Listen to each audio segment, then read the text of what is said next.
March of the Machine, The Aftermath, Beyond Repair, by Emily Teng. Deep within the bowels of what had once been the Ameria Skyclave, Nahiri ripped the taint of Phyrexia from her plane. In theory, it was a straightforward process. Remove the metal that had been grafted into the surroundings, and leave behind nothing but the original stone. In practice, it was a nightmare.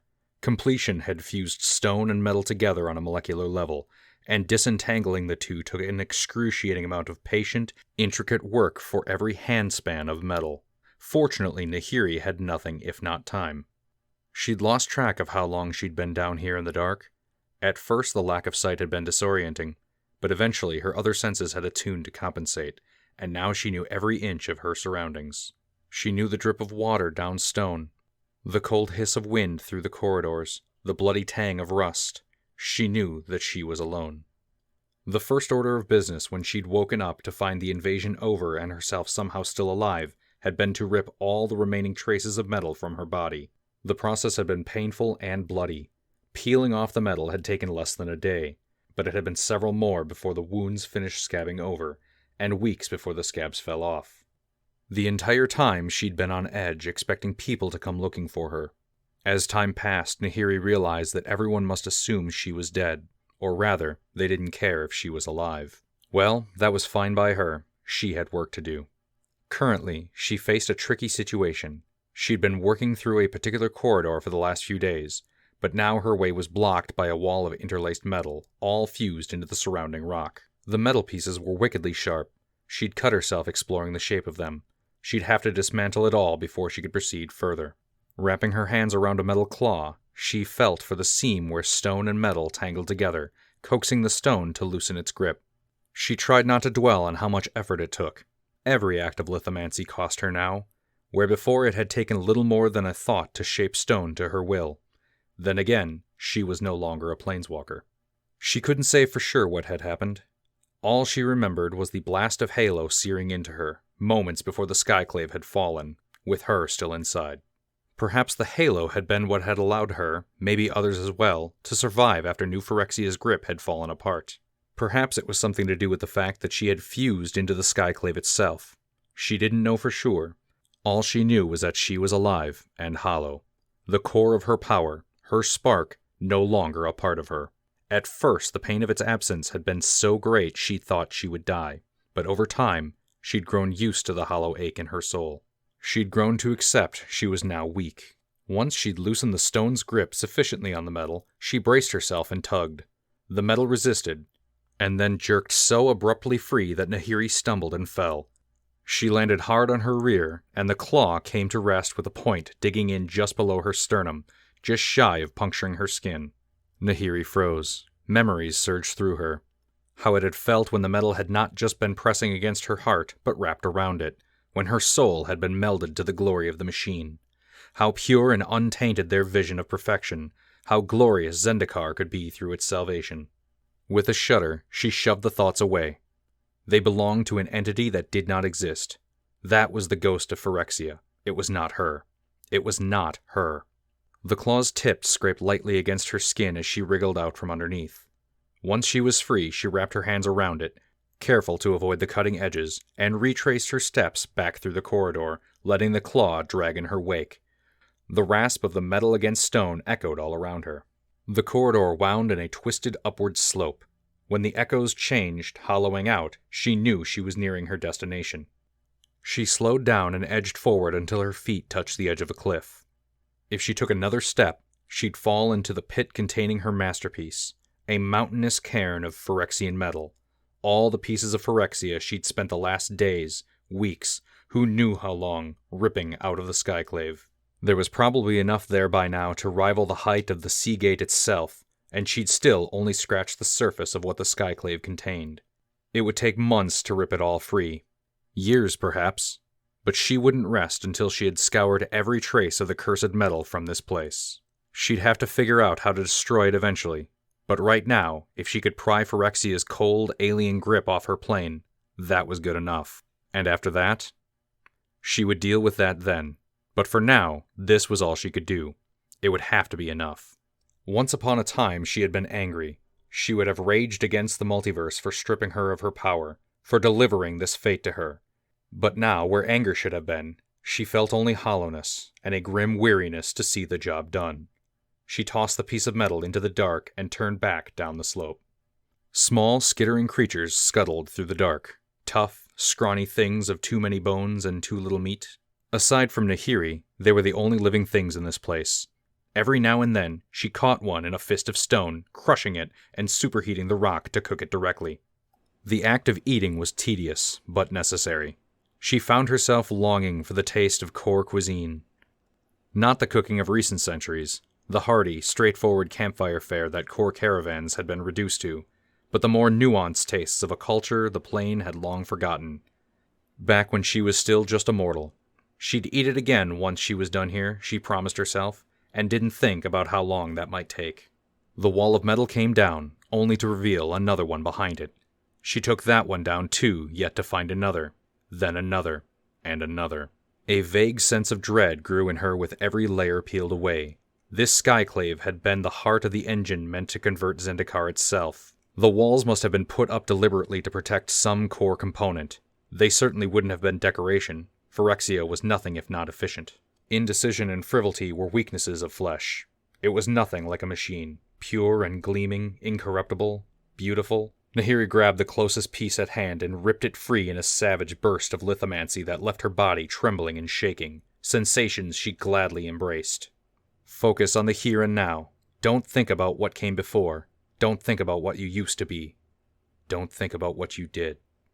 At last the final wall came down, and she walked through to find herself in the chamber where she had bound herself into the skyclave itself. She knew it as soon as she set foot inside.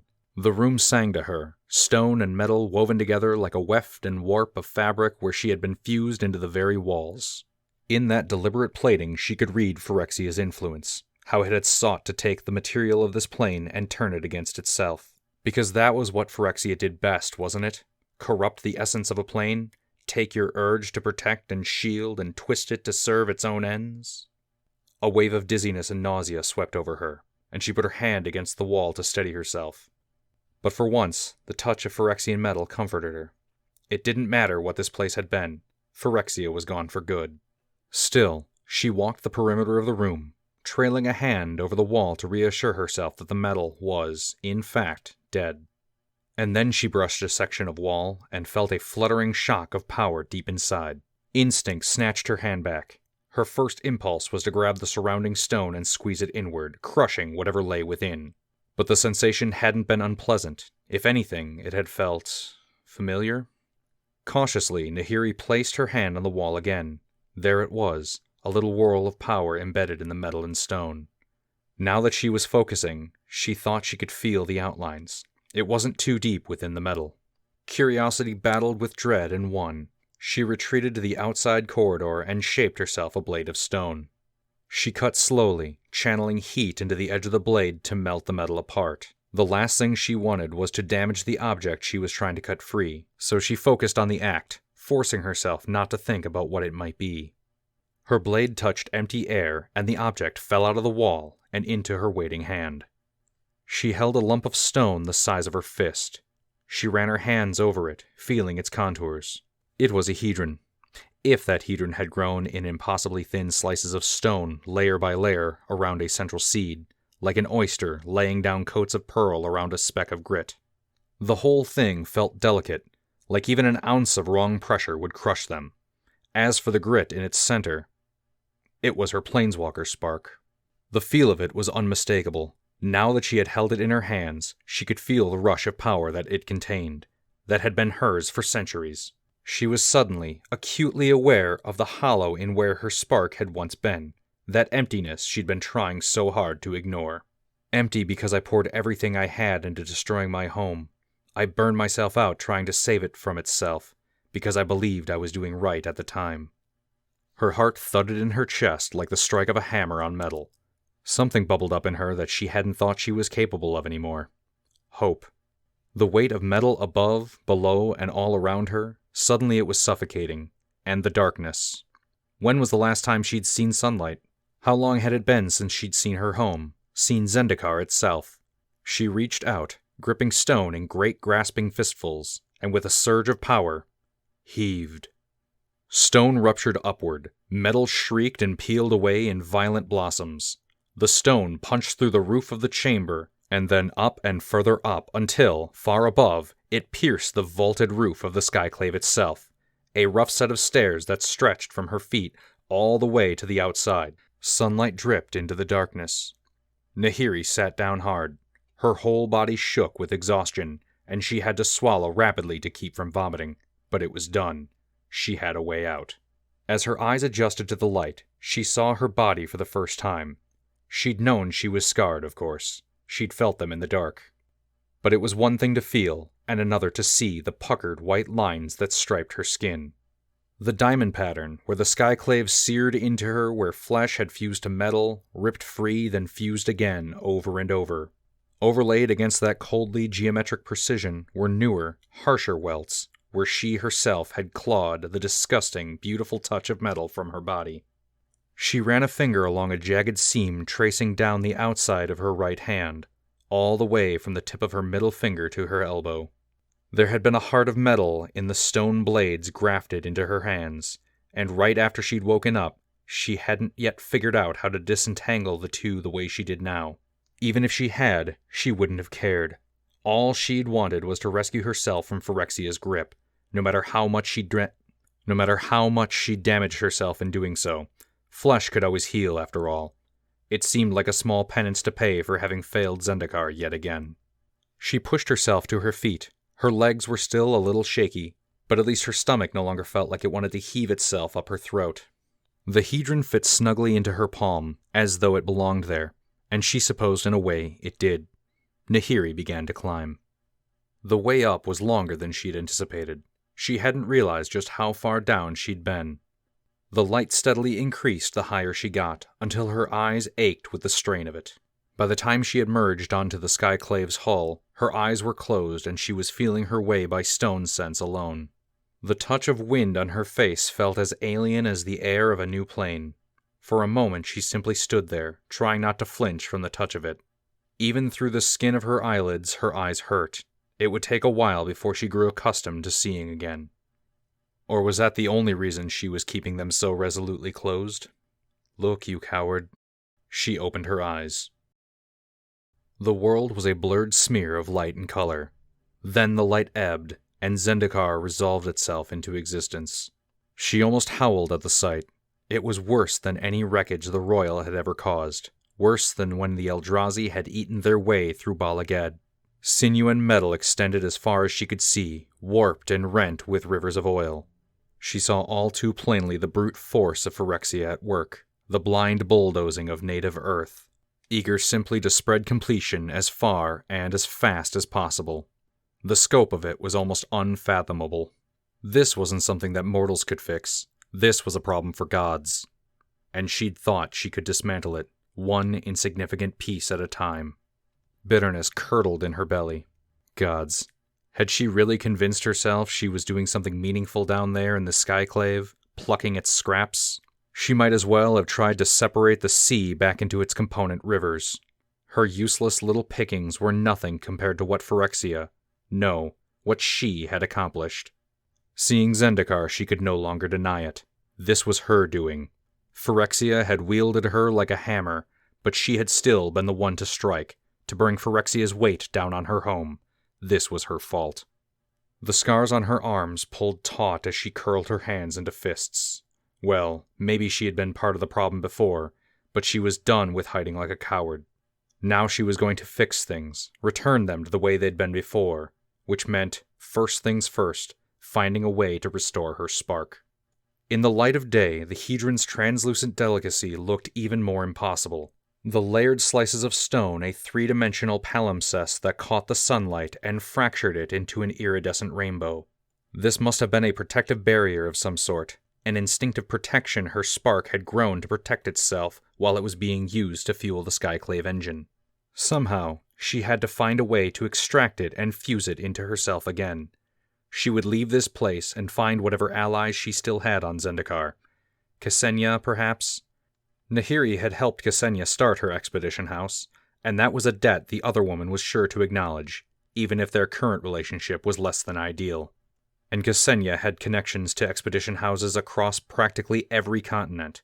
Even if she didn't know what to do, she'd be able to point Nahiri in a promising direction.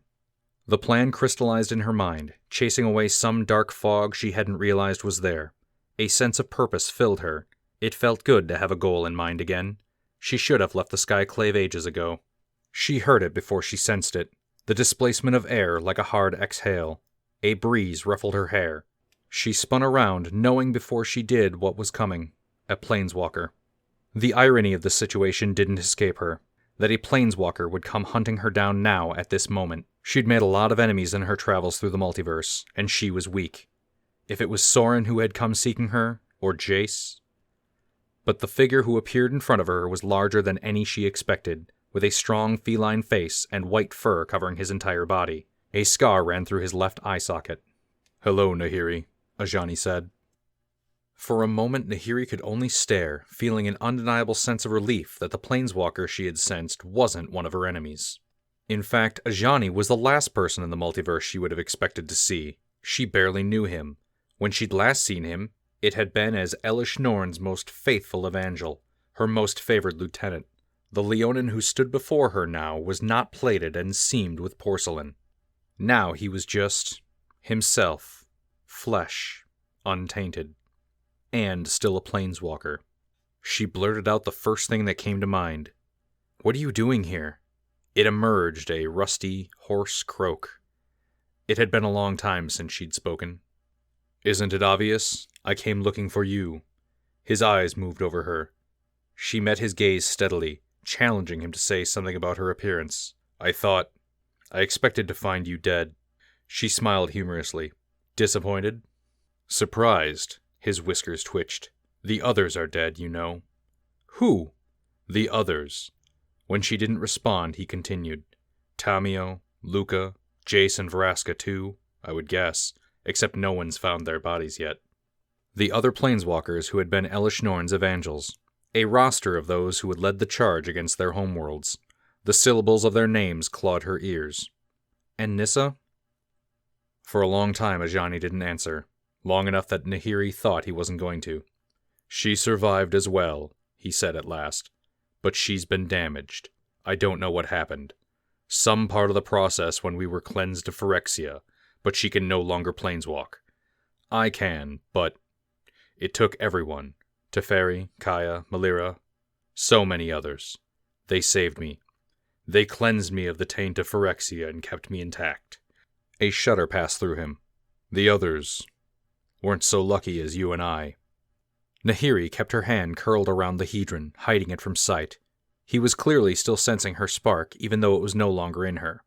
If he wanted to think she was still a planeswalker, she saw no reason to inform him otherwise. No reason to reveal any sign of weakness, not with that strange look on his face that made him look guilty, she would have said. "But what about... who sent you?" "What? You can't have come on your own volition. Who asked you to find me?" "No one," he sounded surprised. "I just wanted to see what had become of you." "Well, if that's all you came to see about, you can be on your way. I'm fine." She walked over to the edge of the Skyclave Hall and peered down. Her first step would be getting back down to ground level. This side was steep, but she could make handholds for herself to climb.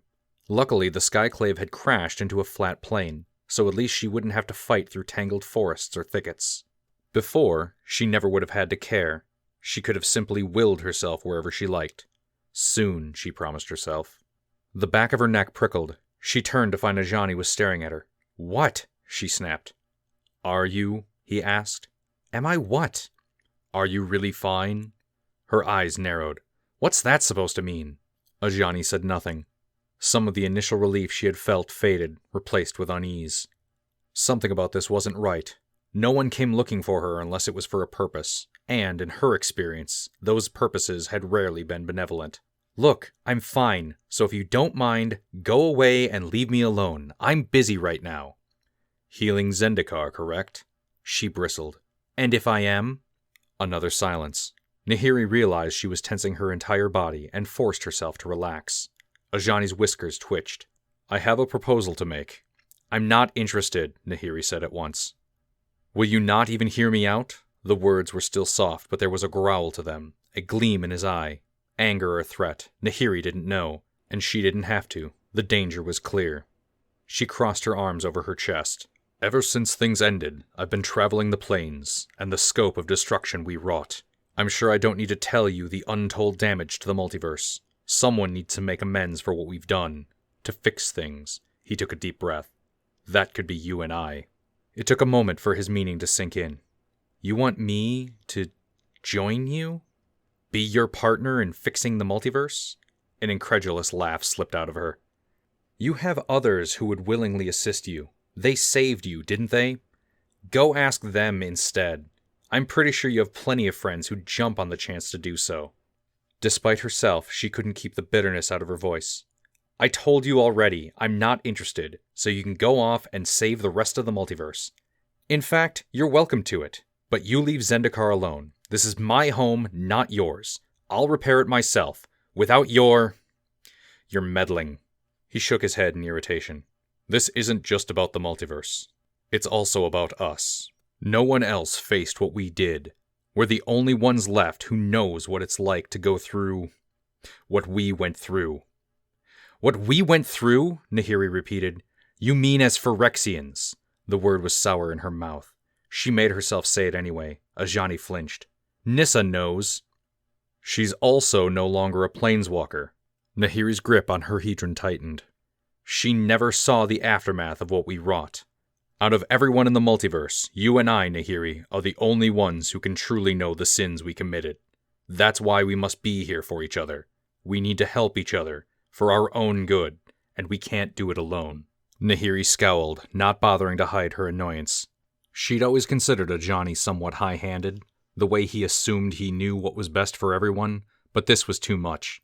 I never asked for your help, she snapped, and I won't be a balm for your guilt. You'll just have to learn to live with it instead. His ears flattening against his skull. Do you think I'm here on a whim? He growled. This thing must be done. We bore the sin of it here. We must be the ones to fix it, whatever it takes. And when she didn't respond, he continued, voice softer but unsteady now. Doesn't it haunt you, what we did? I remember everything as a Phyrexian. It seemed to cost him to say the word. Every evil act, every memory, it's there, intact. Is it the same for you? Abruptly, she saw herself, kneeling on the neck of a skyclave elemental, anointing it. No, drowning it in oil. How she had blessed, cursed, corrupted, everything she touched, dragging Phyrexia in her wake in a glistening skirt. How she had believed with all her heart that she was saving her plane from something worse. A bitter, metallic taste flooded her mouth. Furious, she shoved the memory away. I've already told you to leave me alone. What about that don't you understand? Why are you still here? Because I want to help you, Ajani snarled. How many times must I repeat myself? Nahiri glared, but even as she did, a cold, trickling awareness filled her. Ajani was a planeswalker, and still in full control of his powers. To come all this way, just because they both served together under Elish Norn, was ridiculous. No one in their right mind would willingly want to dwell on that time. What if he was here to kill her? If he was, then it all made sense. His presence here, the way he kept pressing her to dwell on her time as a Phyrexian, he could be trying to destabilize her emotionally, making it easier for him to surprise her with an attack. Ajani had been Elish Norn's strategist, the most ruthless and loyal of her evangels. Phyrexia changed your allegiance, but not the core of who you were. That single-minded purposefulness, that capacity for ruthlessness, had to have come from Ajani himself. He had come to Zendikar seeking her out specifically. He had wanted to find if she was still alive. He could very well have determined to seek out all the former evangels and end them, to cleanse the plane of Phyrexia's taint. Whatever it takes, he had said. He was right about one thing. If nothing else, they had caused a lot of damage. From what she knew of Ajani, he was not one to let such wrongs stand if there was something he could do about it. It was something she herself might have done as well, if she could. Luca, she thought abruptly. Tamio. Vraska. He hadn't said how they'd died. He hadn't said who had killed them. As subtly as she could, she reached out with her power, flooding the Skyclave Hall all around her. He'd made a mistake giving her forewarning. If he was planning to kill her, she would at least be ready for it. She might not be a match for him, but she could at least slow him down long enough to, hopefully, escape. If he'd realized she'd seen through his true motive, though, he gave no sign of it. He was pacing back and forth now, short, sharp bursts of restless motion, his tail lashing from side to side. We need each other, Nahiri, whether you want to admit it or not. I know what it's like to be where you are now. Who else can say that? Who else will truly be able to comprehend the darkness and self-loathing of what you've done? Who else will understand? He stopped abruptly and swung his face to her. A note of pleading entered his voice. Let me help you heal, and help me heal. Disbelief flashed through Nahiri. Heal? Heal?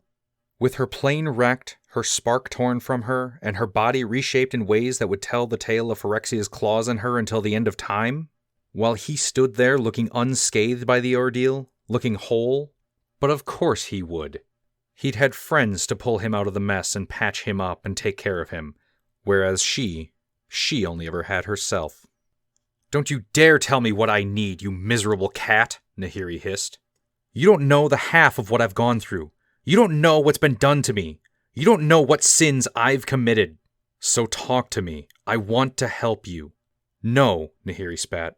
Who are you to come here and lecture me about what I should or should not be doing? What gives you the right? You and your friends are what got me in this state. She swept a hand over her body. In the first place.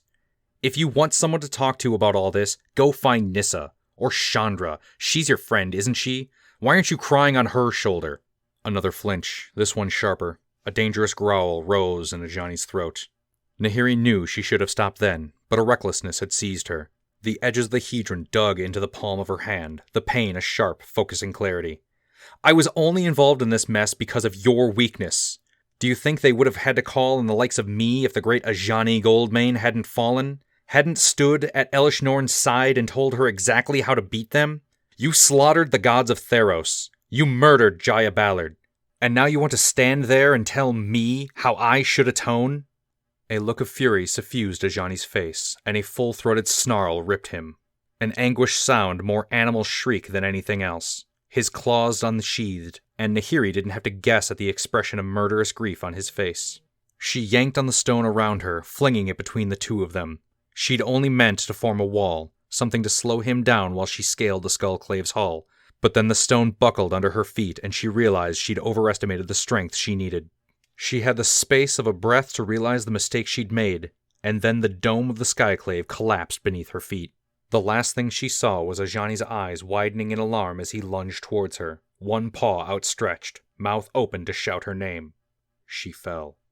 A jagged smear of light soared distantly above, a hole in the roof of the Skyclave, a tear in the fabric of the plane. At first, surfacing from unconsciousness, Nahiri could only stare. The hole was so distant that it didn't make sense. Surely she should be dead after having fallen so far, and yet here she was, still alive somehow, through sheer luck and nothing else. She tried to sit up and nearly screamed as her shoulder flamed with pain. She put a hand to it and touched a shard of metal, a claw that had pierced through the back of her shoulder and out the other side. Phyrexian metal. She had fallen on the cairn she herself had created. She almost couldn't make herself reach over and grab the metal. The pain when she pulled it free made her yell. But then it was out, and she lay there, shoulder throbbing and her nose filling with the smell of blood. She could do it. Pain was a temporary state of being. Flesh could always heal. As soon as she was a planeswalker again, this would be nothing more than a distant memory. Her hands were empty. Where was the hedron? Nahiri bolted upright, eyes already darting across the cairn. She'd been holding the hedron when she fell, which meant it had to have fallen with her. Yes, there it was, nestled in the curve of jagged metal halfway down. She crawled toward it, metal edges biting into her hands and knees. As soon as she picked it up, though, she knew something was wrong. The slices of thin, fragile stone that had petaled around the core were cracked, and even the ones still intact looked duller, rougher. It must have been shattered in the fall. She couldn't feel her spark at all. For a moment, all Nahiri could do was sit there and stare. Whatever essence of herself had been infused in the stone was there no longer. Her last hope at regaining her power, at becoming a planeswalker once more, was gone. All she had left to fix Zendikar with was herself, powerless. She would have laughed if she didn't think it would break her apart. She let the hedron drop from her hand. It tumbled down the side of the cairn, and she didn't bother to see which way it fell. By the time she finally emerged back to the top of the skyclave, the pain in her shoulder had settled into an insistent throb. She had to step carefully. The whole of the skyclave's dome felt fragile, and she was so exhausted and half-blind with pain that she couldn't have reinforced so much as a single tile. Ajani was nowhere to be seen. Nahiri was aware of an emotion building within her, something deep and warm and familiar. There was grief, that long, slow sorrow for her plane that had suffered so much and been broken so many times. But beneath that was something even hotter and more familiar. Anger. She could see it all so clearly now. The real threat, the real problem, was not herself. It was not even Phyrexia. It was planeswalkers. That was what planeswalkers did. They went to a new plane, wreaked havoc on it, then departed without further thought for the damage they caused. Just as Ajani had come here, seeking her for his own selfish purposes, ruined her last chance of truly healing Zendikar, and then ran away, leaving her to deal with the consequences of his actions. She should know. She used to be one herself. Nahiri clenched her fists, feeling her nails bite into her palms. The fury felt good, the warmth of it comforting and familiar. Anger she knew. Anger she could harness, could use it to fuel more works in the future. And she knew what she needed to do next. If not for planeswalkers, Phyrexia wouldn't have been able to reach across the multiverse, and Zendikar wouldn't have been blighted as it had. Sorin and Ugin would have never been able to bind the Eldrazi in her home, all those thousands of years ago, and awaken the Royal. As long as people like them existed, her home would always be under threat. Zendikar had always been able to recover from the ravages that had been wrought on it, but even planes grew weary, and sooner or later it would encounter something, or someone, that broke the heart of it beyond all repair. Not if she could help it, though. She was done with hiding away in the dark. She might not wield the power she previously had, but that didn't mean she was helpless. There were still things she could do, still ways, perhaps, to close Zendikar off from outside forces that would do it harm. Nahiri looked out over the wreck of her plane, her beautiful, blighted, broken home. She would protect it until her last breath. She was still Zendikar's guardian, after all. She would always be Zendikar's guardian.